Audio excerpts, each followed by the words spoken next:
Hey everyone, welcome back to the 30-day Speaker Summit. If this is one of your first videos for the summit specifically, this is a summit on learning how to communicate effectively. So what I'm doing as the host, my name is Daniel Francis. I'm the creator of the Master Your Stutter program, and we're gonna be interviewing guests such as Peter, like himself over here, all the way in South Africa, where who's as well an author, but I'll introduce him very shortly, where we get different perspectives on whether it's communication or stuttering or public speaking. So you could take all these tips, all these methods, and 30 days from now, you're a completely different speaker. So with that being said, Peter, welcome to the show. Thank you very much. Awesome. So, Peter, let me kind of introduce yourself. So, for everyone watching, Peter is a retired journalist and an author of 2 books on stuttering. The latest being Stuttering as a Mind-Body Disorder. I just ordered this off Amazon, and I'm super excited to check it out. So, after this interview, you can definitely go, check out his site and definitely order it as well. I'm sure it's, or I know it's gonna be worth the read.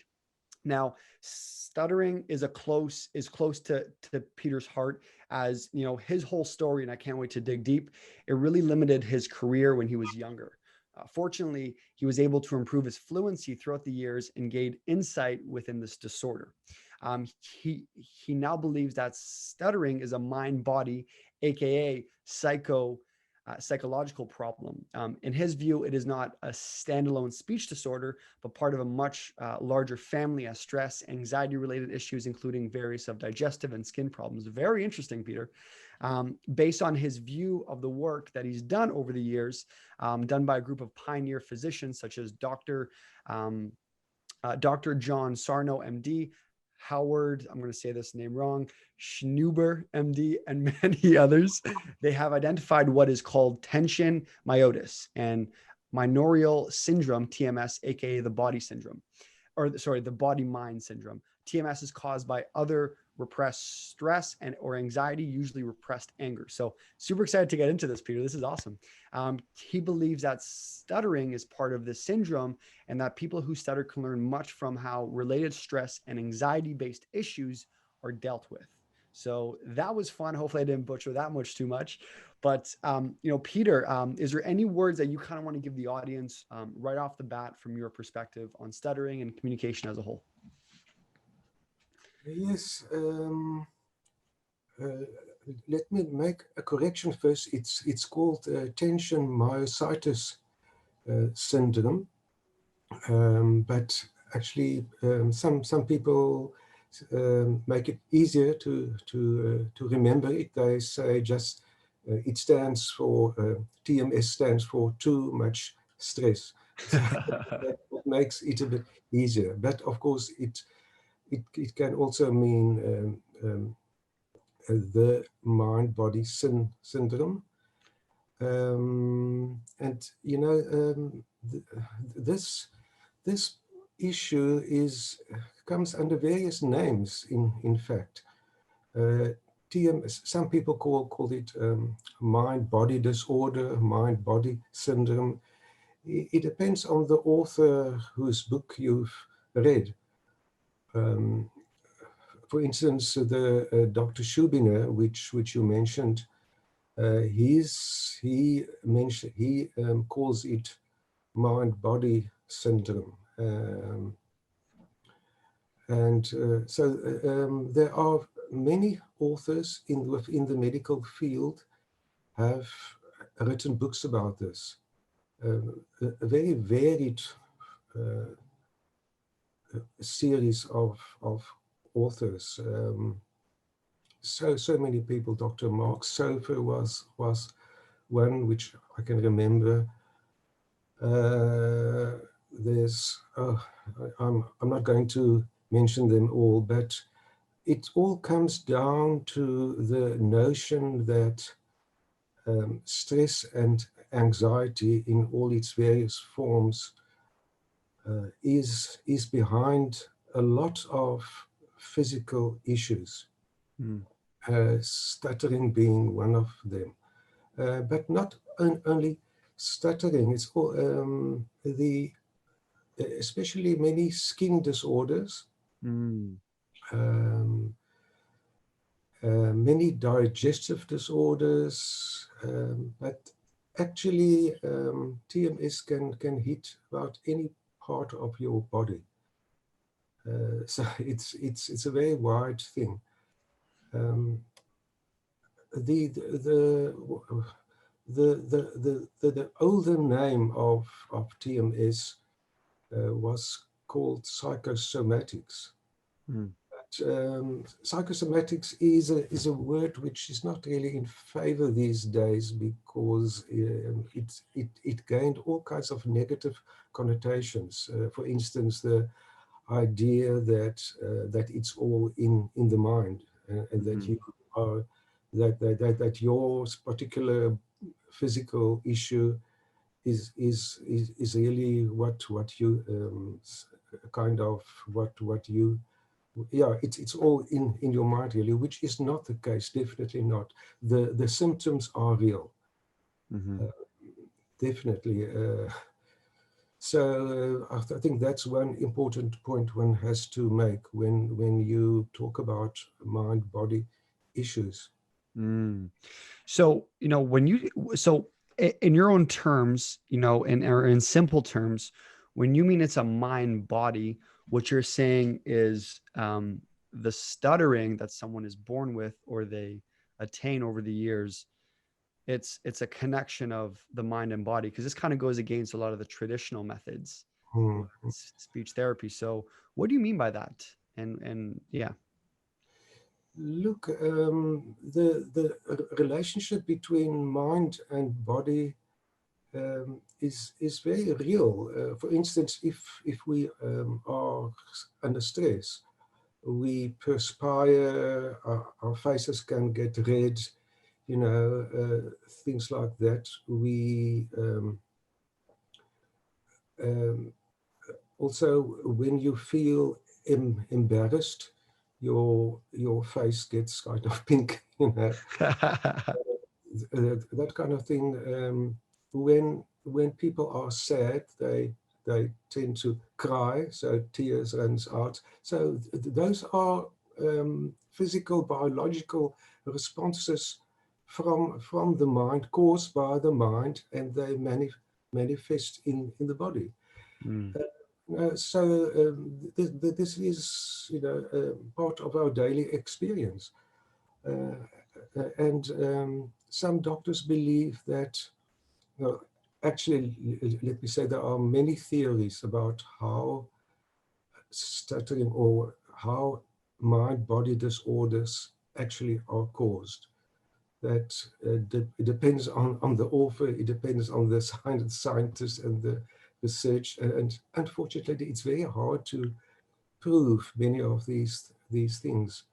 Because as soon as psychology comes in the picture, it becomes difficult to prove things. Mm. That's part, that is part of our problem really. It's difficult to prove anything. Mm. Yeah. So yeah, I think Yeah. let's Yeah. That's wicked. to Yeah. the next. Well, I can even just speak on that, like for myself, right? Like what I always talk about is how I've tapped into my authentic voice and through public speaking, because it really changed the psychology I had in my brain, which was, like I had a belief, which was when I speak to people, people laugh, they don't look me in the eyes, they don't take me seriously. So I had this belief for 20 plus years or whatever the case was, from when I first, when I was a kid. I remember like I would walk into, my whatever, my parents' room, and I was like 3 years old, and my mom and dad would say, "Okay, Daniel, who's going to come to your birthday party today?" And I tried to say all of my cousins' names and I couldn't, because I was just so pissed off. So I would just go, me friends, and I would just walk out the door like as 4 years old, pissed off. So I had this belief in my head, and it kind of grew with me. So in elementary, people laughed at me. In high school, people didn't take me that seriously, but a lot of it was in my head. So I think it made my stutter worse, because I walked around with this belief everywhere I went.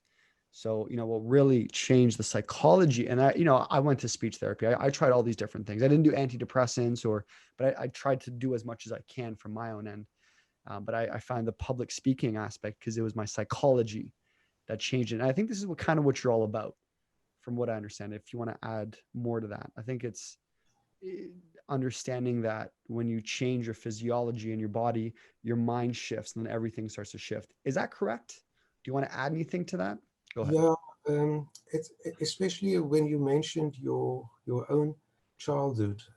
There's one factor which people are not very much aware of, and that's the notion of repression, psychological repression.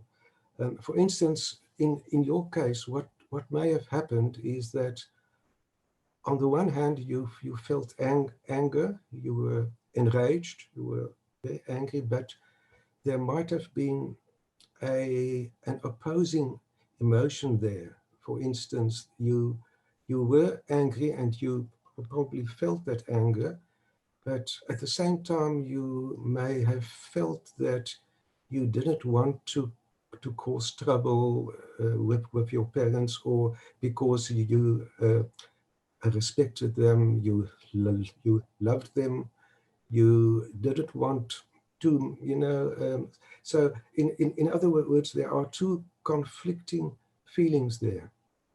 And you may have, in order to solve that conflict, you may have repressed one of those emotions. So, and that may have caused the conflict there. And the theory behind mind-body issues is that some kind of repression causes it. And that all happens subconsciously. You are completely unaware of it, but it does happen in your mind. There is one or more emotions which you repress into your subconscious, and that repression, in some way, is converted into a physical symptom. So it's just something to think about, and I can give many examples of what may have caused a stutter with very young children, where there is some kind of a repression going on there. And the problem with speech therapists and researchers is that it's not possible to measure repression, because it happens in the mind unconsciously. I mean, we can do brain scans of many things, and we can figure out what part of the brain is active, but we can't figure out an unconscious mental activity. And repression is an unconscious mental activity. So that is one of the core problems here. That's one reason why I wrote my book, because I I think love that. it's very important. It seems to be that a repression is a major factor here, but not the only factor. It may be also be just day-to-day stress. It seems that there are two forces here at work: day-to-day stress and repression of something. Repression, and actually it's mostly a repression of anger. We find that in most cases, apparently, that people tend to repress their rage, their anger. So I would love to dig deep into that. When you say repression, what are some great for all the audience that's watching this? I think this goes even wider than just on a stutter. This goes to just life in general. Yeah. What are some ways and some methods that you recommend to you repress, or sorry, release the repression? Because I've done a lot of therapy on myself, and maybe that's part of the reason why I've been able to speak better, because I've confronted my past. I've gone through phases where I've looked at these situations that I didn't talk about, and then I did talk about it, and it was like this, ah. So what are some methods that, and that's what you're talking about, right, Peter? Yes. You're talking about confronting essentially the past to release it so it doesn't have that hold on you. So what are Yes. some methods and some techniques that you recommend for anyone watching to apply this into their own life right now? Okay. Actually, it's quite easy. As you will have seen, the subtitle of my book is what is it? How and why expressiveness and assertiveness promote fluency. Thank you for um, the it's actually quite, it's common sense really. It's actually quite simple. The opposite of a repression, as I see it, is expression. It's nearly the same word: pression, expression, or repression. So when you express, you counteract the tendency to repress, Mm. and that seems to me the basis of treatment and of healing of mind body issues. You let it out. It's an outward movement. When you speak, you also have to be emotionally outgoing. It's all about a release. It's about opening yourself, and also about being more assertive. Because assertiveness is also an outward movement. Mm. So, in a few words, that's really what my book is all about. So people don't have to buy my book. That is really the core of what I'm saying. Let it out, and yeah. So what you're saying is to kind of even give more details, the emotions someone feels, Yeah. the the thoughts, the best thing you could do is release it than just hold it in. I think that's where even depression kicks in, is there's no outlet. So the depressed thoughts, the depressed feelings just pile up until, Yeah. they're at the brink, they're going crazy, right? Yeah. Yes, Add anything to that, Peter? absolutely. One must keep in mind that we started doing this when we were still very young. Most of us were 3 to 5 years old. So we've been repressing lots of materials, lots of emotions for many years. And all those repressive behaviors and repressive thinking goes to sit into your subconscious and into your minds somewhere. They are inside your head, um, and you have to let them out. And that is a long-term process. You're not going to do it overnight. I mean, I've been doing this for a few years now, since about 2017, 20, yeah. And I'm getting better all the time, all the time. But it's a gradual process. Um, yeah, and assertiveness is part of it. Expressiveness, assertiveness, but also being more aware of how you are repressing your old emotions, and yeah. So, you know, I definitely want to ask you this, Peter, because you've started this, you can say, or put more focus on it in 2017. Um, for everyone watching right now, what are some exact ways that you do it? So from what, just even observing yourself, I'm guessing you write a lot, and through the writing is a form of release. So Yes. are there other methods that you recommend? I know for myself, it's working out or exercising, or so I feel like it's a great idea, but what are some practical ways that someone can start applying this to their life today? Journaling, maybe listening to some good music. Yeah, go ahead, Peter. Yes. Okay. Actually, you've mentioned a few things there. Journaling is a major tool for people with mind-body issues. I journal daily, even if it's only one paragraph per day. But I have come into that habit because it opens a road outward, it to where you can offload your feelings and the problems of that particular day.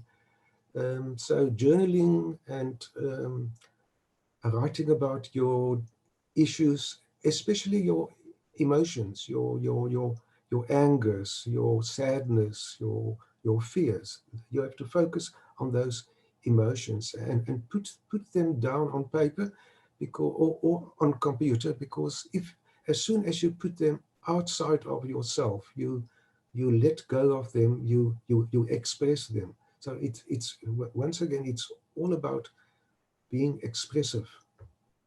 So, okay, journaling is one.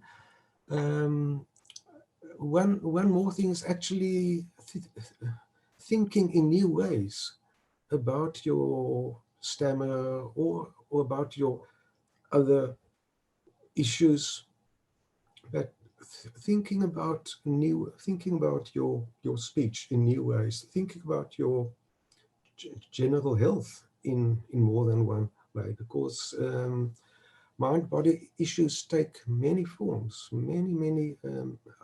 I believe that most chronic pains are seem to be mind-body issues.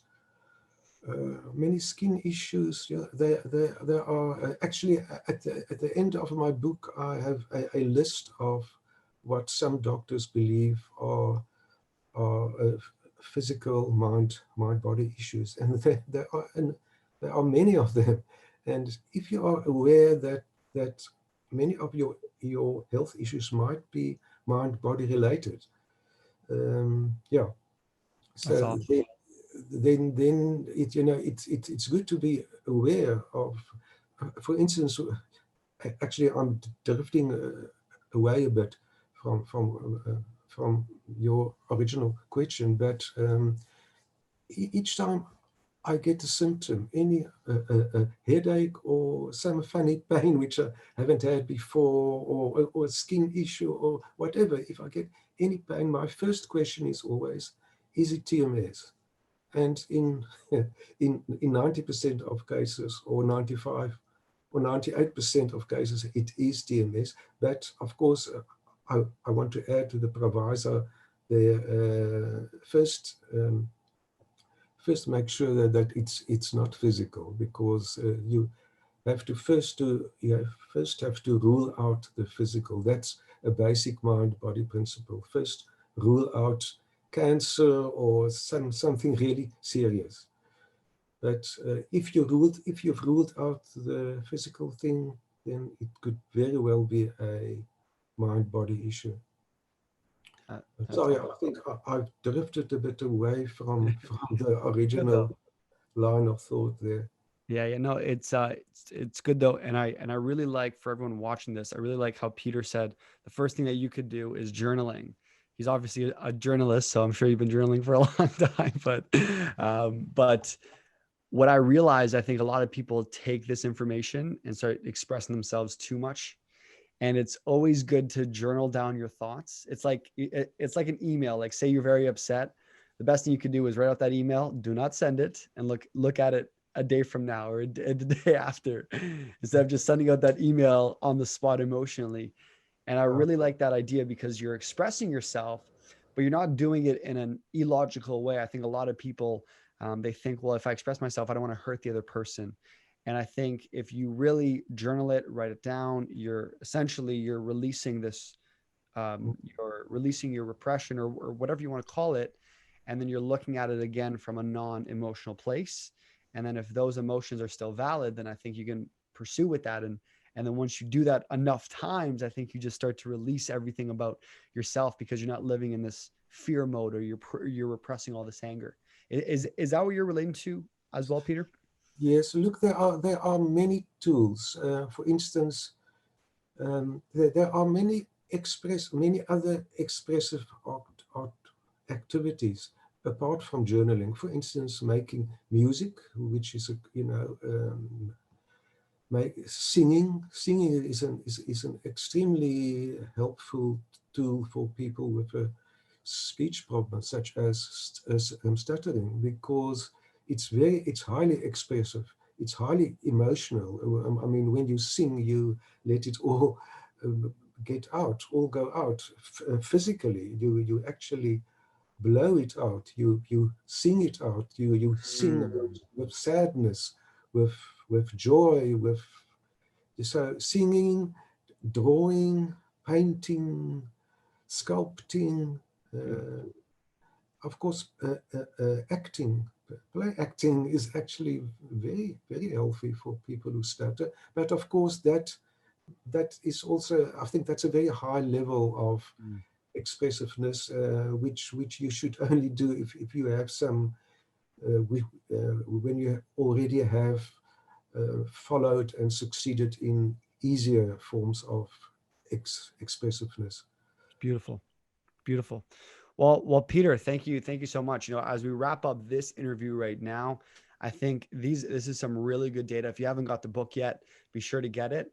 And as well for all the viewers, all the viewers watching right now, I do a bonus interview with Peter where we're going to get a lot more in depth on this concept, so you can start applying all these principles into your own life. So if you haven't upgraded your ticket yet, be sure to upgrade to the all access pass. But before we kind of end off with this interview, Peter, is there any last words you want to leave off with the audience right now, whether they want to improve their speech, whether they want to get over their stammer?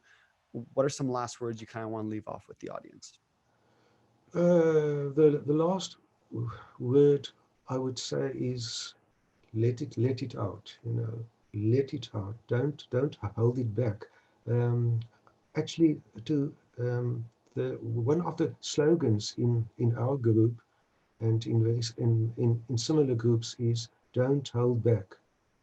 Don't hold back. Let it out. And the not holding back is the road which leads to fluency. Absolutely. That's beautiful.